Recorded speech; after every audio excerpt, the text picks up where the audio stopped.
Balaram is always entrusted by Mother Yashoda and his own mother Rohini that you have to watch out for Krishna. He's your little brother. He's very mischievous. He gets into trouble so many times. You have to be careful and take care that he's okay. They entrust Balaram. And Balaram, he wants to demonstrate that he's become older and responsible because the children always want to do that. And so he agrees to accept that role. So in the Leela, Balaram is taking care of his younger brother, Krishna. But here, Balaram is completely absorbed in his play. All the boys are completely absorbed in this transcendental play, but Krishna is cognizant of what's happening. Krishna knows there's an infiltrator in the form of Pralamba, and Pralamba is trying to kill one of us. And when he sees Pralambasura marching off with Balaram on his shoulders after Balaram's party lost the game. So Pralamba has the intention of taking Balaram away to some far off place so that he can do his dastardly work. He's thinking that he's going to kill Balaram, but he has no idea how easily Balaram is able to kill him. We have an idea because we've read the story and we're going to hear in the coming verses. But this is today's verse, is the first installation of that revelation, great epiphany. Maybe he never even saw what was coming because actually Pralambasura was killed quite suddenly by Balaram. How did he kill him? He just smacked him really hard upside the head. It's described in Srimad Bhagavatam.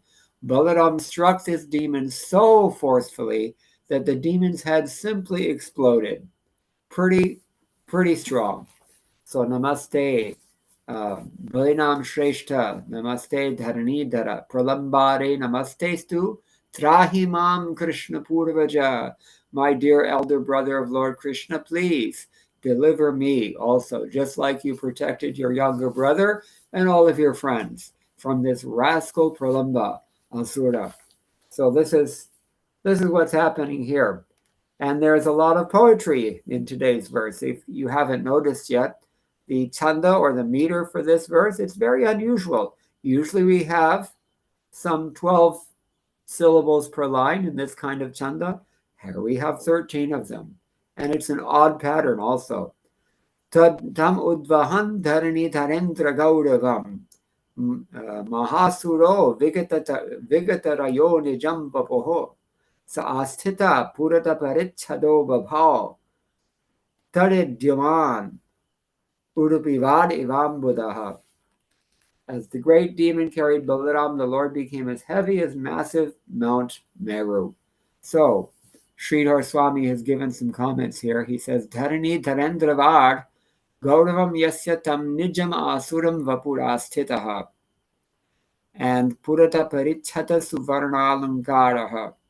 This is called Suvarnalankara. It's a kind of literary ornament, you can say, with these syllables that are all bunched up together like this. Taridyaman vidyuddeeptiman ityalankaropama. And he's making a comparison here. That's another kind of figure of speech or ornament. He's describing that he looks just like, the scene here looks just like we've heard from the purport. Cloud is there, and within that cloud there's lightning. That cloud happens to be the demon Pralambasura himself. Evidently he was a little bit darkish complexion. But he was wearing so much gold, maybe he was a South Indian, but he was wearing so much gold that he looked like a cloud with some lightning within it. The flashing gold is like the lightning within the cloud. And also the moon is there, covered by the cloud. So this is another kind of literary ornament here. And although he's tried to, Pralambasura tried to pull a fast one on the Supreme Lord, he was very suddenly and very decisively destroyed by Lord Balaram. Lord Balaram's day to have fun. So this is what he's doing in this verse. And Great demons can assume various forms by exerting their mystic power, but when the Lord's spiritual potency curtails their power, they can no longer maintain an artificial form and must again manifest their actual demoniac body. So, as we said, you have to be a little bit careful. Nowadays, they talk about shapeshifters and other so many new words they've invented for these things, but it's really nothing new. These demons are coming since time immemorial. They're trying to disguise themselves as devotees. They're trying to pull a fast one on Krishna, and they always get defeated in the long run. They can never win, and still they don't learn. It sounds a little bit like Pakistan. Forgive me for saying this, but we see that some people simply cannot be helped in this world. They're just losers by nature. So these demons are like that, and only because of their own stupid choice to try to defeat the Supreme Personality of Godhead in a gross way, like Pralamba is doing here. He's thinking he's very subtle. He's thinking he's very clever, that he's going to get away with his plan to destroy the Lord and the Lord's devotees. But Krishna's always several steps ahead of all of us. We are also demons to one degree or another. We're also trying to exploit the Lord's creation and evade the Lord's representatives or his orders. We're also doing the same things that the demons are doing. Maybe we're demons in disguise. But at any rate, the point is that the demons can never win, and still they don't learn. So we should at least learn. That's the idea here.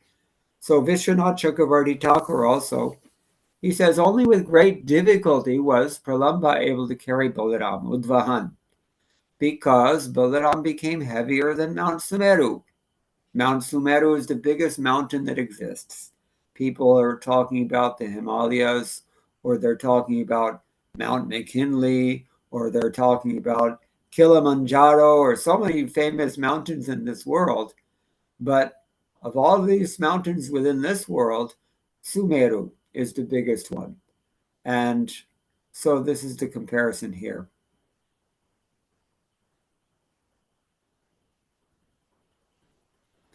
Okay, Balaram became heavier than Mount Sumeru. He became heavy when he saw Pralamba taking him off to a different place. The implication here is that at this point only, Balaram also caught on to what was happening. Krishna was aware from the very start. That's why Krishna he arranged for the whole game to be such that the persons who lose have to carry the other one somewhere. So this Pralamba is trying to carry Balaram off to a secluded place to finish him off, but instead he's going to become finished off himself. So when Balaram became as heavy as Mount Sumeru, then the demon started to slow down. He started to realize, oh, maybe I underestimated this Balaram. So unable to carry Balaram anymore, instead of showing his strength in his false body, because I guess it takes some degree of your energy to maintain a false facade, as the demons sometimes do. So he couldn't do that anymore. He had to reveal his real form. And his real form was, of course, dressed up with so much gold, because the demons have to have that. So therefore, he looked like the moon shining through a cloud lit by lightning. All glories to Lord Balaram. This is just the beginning of this pastime. And we'll see more. Balaram is going to finish him off quite quickly. I hate to spoil the plot, so I'm not going to say much more than that about that. But as we've mentioned already, that Balaram, just by hitting him once, this demon was put out of commission totally, and he hit the ground. I can't resist from reading the next verse, so I'm just going to skip ahead. And if this verse is assigned to someone else, I beg forgiveness for intruding. But when Lord Balaram, who carries the plow weapon, saw the gigantic body of the demon as he moved swiftly in the sky, with his blazing eyes, fiery hair, It seems like the demons are always described as having red hair, isn't it? Um, apologize to all those red-headed people in the world, but somehow or other, Bhagavatam always seems to mention this. They have red hair, demons. Terrible teeth reaching toward his scowling brows, and an amazing effulgence generated by his armlets, crown, and earrings. That's, of course, the gold. That's what makes it look like there's lightning in this cloud. And the amazing thing is this: Lord Balaram himself appeared to be afraid. A little frightened, it says here. Just ishat atrasat. Just a little bit. He seemed to be afraid. That calls for some explanation. And so in the purport by the BBT editors, they're quoting Srila Sanatana Goswami. He explains Lord Balaram's so-called fear as follows. Balaram was playfully acting out the role of an ordinary cowherd boy. And to maintain the mood of this pastime, he appeared slightly disturbed by the horrible demoniac body.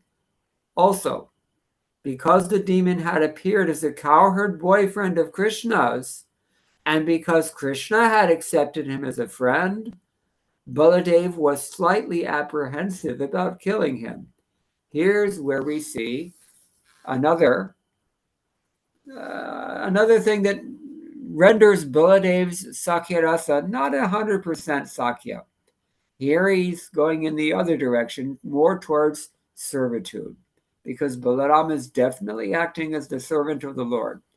He's expanding himself as so much of the Lord's paraphernalia, and in fact, any of the puja paraphernalia that we use to worship Krishna, that's also considered expansions of Shesha.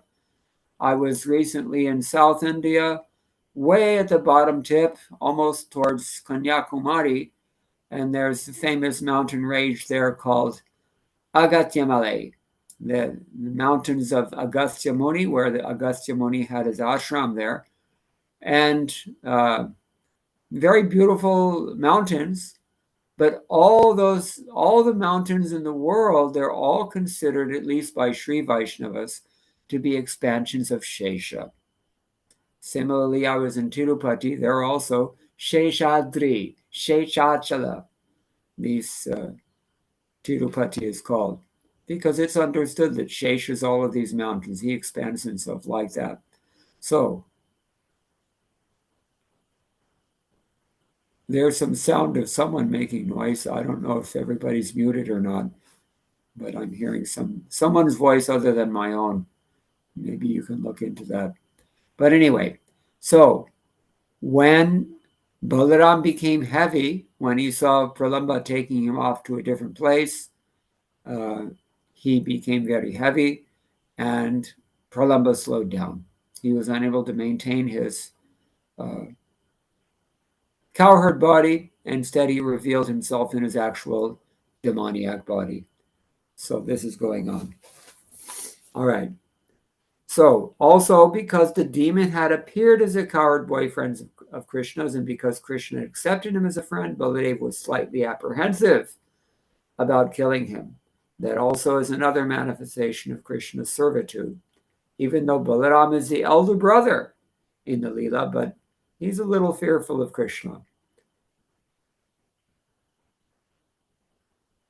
So Balaram could also have been worried that since this cowherd boy was actually a demon in disguise, at that very moment, another such demon might have been attacking Lord Krishna himself. So Balaram is also worried about Krishna. He's entrusted to take care of Krishna. That's another aspect of his servitude. And he shares in that servitude in the Vatsalya of the parents, Rohini, Yashoda, and others. Okay. So this is his fear. Maybe if somebody's attacking me, then what about Krishna? He began to worry. Thus, the omniscient and omnipotent Supreme Lord Balaram exhibited the pastime of becoming slightly nervous in the presence of the horrible demon Pralamba. Okay, So that's what our acharyas have to say about this verse and nearby verses. I'm not going to spoil the plot any further, but maybe we can stop here, and if anybody has any questions or any comments, we can discuss it further. Go ahead, Kishore Priyamataji. Hare Krishna Prabhuji, Dandavat Pranam, Jai Shri Prabhupada. So I was reading Srila Prabhupada's explanation of the chapter in Krishna book, and he writes there that Pralambasur actually, he knew that Krishna was very powerful. So he decided to attack Balram instead. So I was wondering if you had any explanation for that. Like, in the sense, he's a demon, but he seems to understand that Krishna is the supreme, or at least he's very powerful, and he goes for Balram. So is there any kind of hidden meaning in that? Or is it because he's a demon, he's undermining the power of the guru, and he's accepting the power of the Lord? I was just trying to understand this a little. Well, whatever I've heard, I've explained already about that. It's the fact that Balaram was thinking that maybe if Krishna is the Supreme Personality of Godhead, maybe Balaram is a little bit less than the Supreme Personality of Godhead. We all have these mundane conceptions, so certainly the demons would have them as well. It's hard. I don't want to speculate on what the demon was thinking, but we've heard the comments that I've already shared from the acharyas about this. Somehow or other, he was thinking that it would be more advantageous for him to attack Lord Balaram instead of Krishna. But we see how severely he underestimated the strength of Baladeva, the god of strength, is Lord Balaram. So just one good smack to the head, and he was finished. He just was dispatched immediately. No questions asked, not much fuss about it. That's Balaram's ecstasy. It's also our ecstasy. And it's a warning to all the demons of the world. Don't mess with Balaram. Okay? Anything else? Amurdana Prabhu, go ahead. Hey, Krishna Prabhuji, please accept humble obeisance, all Krishna Prabhupada. Pranam. Prabhu, in Bhagavad Gita, it says Paritranaya Sadhunam. So Krishna comes to give association to the devotees and annihilate the miscreants.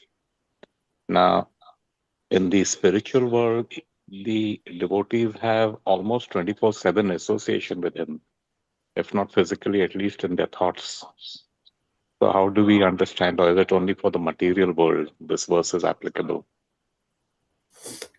Definitely this verse is applicable to the material world because that's the context in which Krishna is speaking. If you'll go back and look at the Bhagavad Gita, he's talking about his appearance in this world. And these are the purposes for which he appears in this material world. So yeah, he's going to deliver those devotees who are harassed by the demons, and he's going to dispatch with those demons as well. Now, Balaram, there was something else you said that I thought was a little funny, but now I don't remember what it was. It is in the spiritual world, they have his association 24/7, either physically or okay, good. thinking. Yeah. Thanks for repeating that, because actually not everyone has his association 24/7. In fact, very few devotees, even in Goloka, have the Lord's association 24/7. In fact, maybe in Vaikuntha, it's more likely that you'll have the Lord's association 24 hours a day, 7 days a week, if such things exist there in Vaikuntha. In other words, if you have Samipya Mukti, the benediction of living with the Lord all the time, then you can be with him all the time. Otherwise, at least in Braj Leela, they don't always have his association. Mother Yashoda tends to delay the boys as much as she possibly can, before letting them go out to herd the cows and the calves, because she knows that she's going to have to endure the entire day without Krishna being around, and she can't really stand that. Same thing with the gopis. They're looking forward to the Lord coming back to Vrindavan.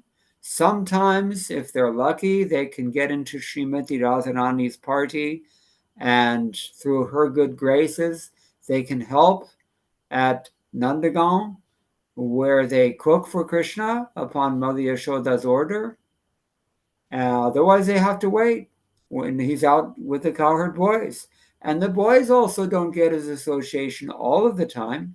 They have to line up at the door first thing in the morning and encourage Yashoda that let Krishna come out and play. It's time for us to go out and play now. The sun has already risen. The cows are ready to go. We've all had our tiffin, kaleu, and we're going out now.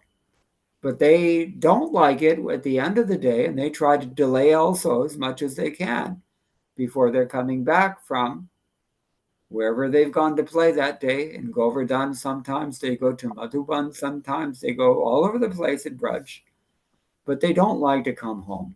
However, that's the time when the gopis blossom. When Mother Yashoda sends some of the taller gopis up to the top of the roof, where they have a chandrashala, little chatri there that she can stand and look and see for the dust that's upraised by the hooves of all the thousands and thousands of cows. How many thousands? 900,000 cows Nanda Maharaj has. And so she can see the cloud of dust. Even to this day, that time of the day is called Godhuli Kal, because it's understood that the cows are coming back. First time I spent a long time in India, in the early 1980s, I was living in Cuttack, Odisha, which was in those days just a small town still, kind of semi-rural. And around 4 or 5 p.m. every day, all these cows would come walking down the main street because they'd all gone out to graze in the daytime, and then they're coming back. Therefore, this time is called Godhuli Kal. But that time the cowherd boys don't like. But the gopis, they're waiting all day for that time. So not everybody sees Krishna all the time. And if it were so that they saw Krishna all the time, then there would be no possibility of viraha bhava. And according to Chaitanya Mahaprabhu, the most intense ecstasy is the ecstasy of separation from the Lord, especially that separation felt by those who love him so much, the gopis, the younger gopis, all the gopis, and the gopas. So, yeah, that's another thing that it's not necessarily true that they're seeing him all the time. Thank you, Prabhu. Is that okay? Yes, Prabhu, if I may follow up, please. Please. So when he says Paritranaya Sadhunam, that association is physical association, because a devotee, even whether in spiritual or Golok or wherever, he or she is 24/7 at least thinking of Krishna. So that way they're associating with him. Yeah, that association they have. That's true. Matchitta madgata prana bodhayanta parasparam katayanta shamam nityam tushyanti charamanti cha. The devotees are always absorbed in Krishna. They're always surrendered to Krishna. They're always engaged in service to Krishna like this. They're always talking about Krishna. They're always sharing their realizations about Krishna like this. That association they have all the time. Maybe that's what you meant. Yes, Prabhuji. Okay. Thank you. Thank you. Hare Krishna. Anything else? Can I ask one more question? Good. Yes.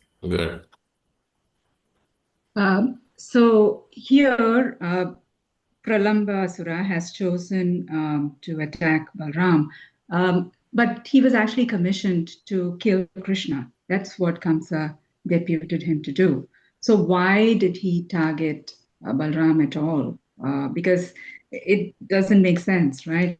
He has to just do his job and go back. He chickened out. He was a coward. He got scared. That's what I've understood from the Acharya's commentaries. He was afraid that maybe Krishna is going to be too much for me. Mm. I mean, he's seen the kinds of things that Krishna has done to some of the Kamsa's other representatives. That's pretty daunting. So yeah, it would seem as if he got apprehensive. Sanatana Goswami has given us already in the next verse so many reasons why he might have been nervous about this. So you can review that. Anything else?